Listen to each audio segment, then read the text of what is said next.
All right, well, the first video for chapter 4. In chapter 4, we're going to get more into detail about studying sampling distribution of a test statistic, right? So we continue to seek to understand how a test statistic can vary. That's why it has a distribution due to random sampling. So in chapter 3, we did a permutation test on, let's say, the number of wings that a male eats versus a female. And we measured a test statistic, the difference of the average number of wings eaten by men, subtract the average number of wings eaten by a woman, that test statistic. And we track the value of that test statistic over different resamplings of the data via permutations. And we could plot those via a histogram. Okay, that's what we're going to be looking into more here. Okay, so in chapter 3, we track the value of a test statistic across either all possible permutations or many possible permutations. And these were called resamplings of the data among two groups, the men eating wings, the women eating wings, the United Airlines flights, the American Airlines flights, or the flights in May versus the flights in June, two different populations. We created a histograph of these values of the test statistic, which approximated the test statistic sampling distribution. And we used this to calculate p-values, which then measured how extreme was that observed test statistic that we saw with your initial original data, okay? So we now study ways to determine or estimate the middle and spread of these sampling distributions. So we wish to study these sampling distributions as probability objects, okay?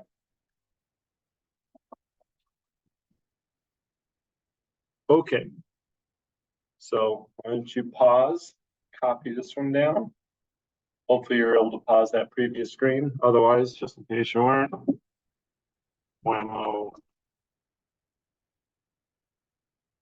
all right.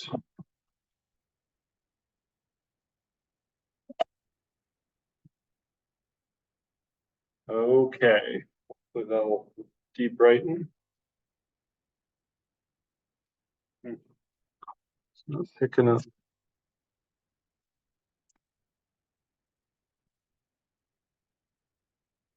Okay, looks like it's getting better. All right, there we go. So why don't you pause, copy it down.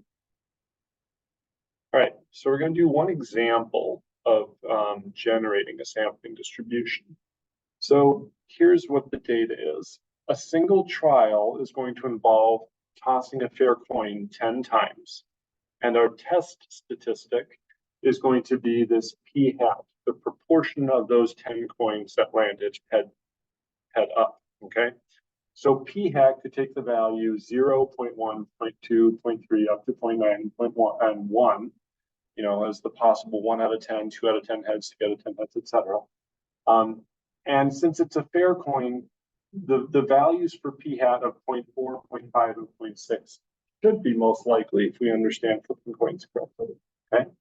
Now, we're going to repeat this 10-coin toss, this trial, 5,000 different times, each time recording the p-hat. And then we can create a histograph of that, which is going to approximate the sampling distribution of p-hat. Now, I'm going to flip over to R to show you how we do this in the R code. And this is from that chapter 4 R file that's on Canvas. We're going to get a histograph, and you're going to see that's bell-shaped. And this is going to be centered around 0.5. And then this number might not be quite correct. We'll see what we get when we do it for our trial or our permutations. But one time I got a sampling mean of 0.504 and a standard deviation, what we're going to start calling a standard error, of 0.157. Okay, so let's see how we do that via R.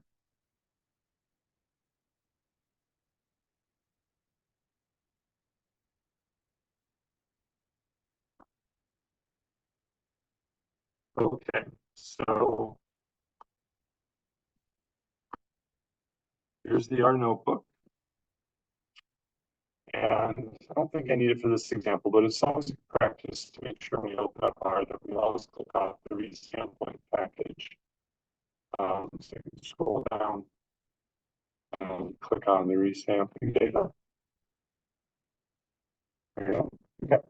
So the first bit of code in this chapter for file is going to be the coin toss. I'm going to run this thing 5,000 times. And I'm going to create a vector to store my results in. So I'm going to call that vector X bar. It's going to have 5,000 entries. And then N is going to be defined to be the number of 10. And that's going to be the number of coin flips we do for each trial. Okay. All right, now I'm going to set up my loop. Let me just scroll down here and sort of talk things through. So there's my loop starting on line 10 and ending on line 14. So for I from 1 to capital N, what I'm first going to do is I'm going to say define X to be a random binomial size one time, size of it is N, and the probability is 0.5. So that's going to be to run one binomial simulation with 10 trials. Probability of success each time is 0.5. And what I'm going to record in my vector X bar in the X file is X divided by N. So X is the number of successes, which we'll call heads, divided by N, which is 10. So it's going to record that p hat. And then on line 16, I'm going to create a histogram. And 18 and 19, I'm going to ask for the mean and the standard deviation. Okay. So let me highlight lines 10 through 14 and run that loop. Okay, it didn't take very long. Line 16, let's generate that histograph. It should pop up there. And as you notice, we're correct, like 0.4, 0.5, 0.6. These seem to be the high points of the histograph. Mean, and this time it was 0.501, and our standard deviation was 0.160 as opposed to the one value I had on the board. And your values would be slightly different. I can also check to see whether I think the p hats are normally distributed. So I can make a QQ plot. He says, there it is. And then I can fit a line through it. Okay, and it's not a good fit really, because if you look, that QQ plot is sort of a step function. You can sort of maybe puzzle through why that might be.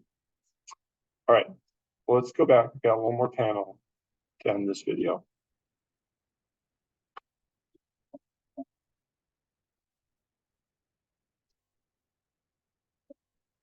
Right. So we're just going to get sort of give some official definitions to finish this video up. So pause, copy, and then play. All right. So what we're doing here is we're taking a random sample, X, a vector X containing data for a random sample. And we're going to define a test statistic using that random sample. Maybe it's the mean of the random sample, maybe it's the median, maybe it's the maximum value of the random sample, whatever it is. The sampling distribution of T is its probability distribution. It's a math 313 concept of like, how likely is it that the test statistic takes this value? How likely is it the test statistic takes this value? So it's just a probability distribution. Okay. And we can visualize it via histograph as we've been doing. Now, if we have a sampling distribution, we're going to call the standard deviation of that sampling distribution the standard error of the sample statistic. And we're going to denote it SE of T. Now, it's not often that we'll be able to figure that out exactly. That's going to require understanding the theory behind things and calculating theoretical values of the sample of the standard error. Oftentimes, we're going to be doing some permutation tests or some resampling of the data and generating an approximation of the sampling distribution and using that to create an approximation of the standard error of the sample statistic. Okay, so when we approximate the standard error of T, we're going to call it SE hat of T. So that's an estimate.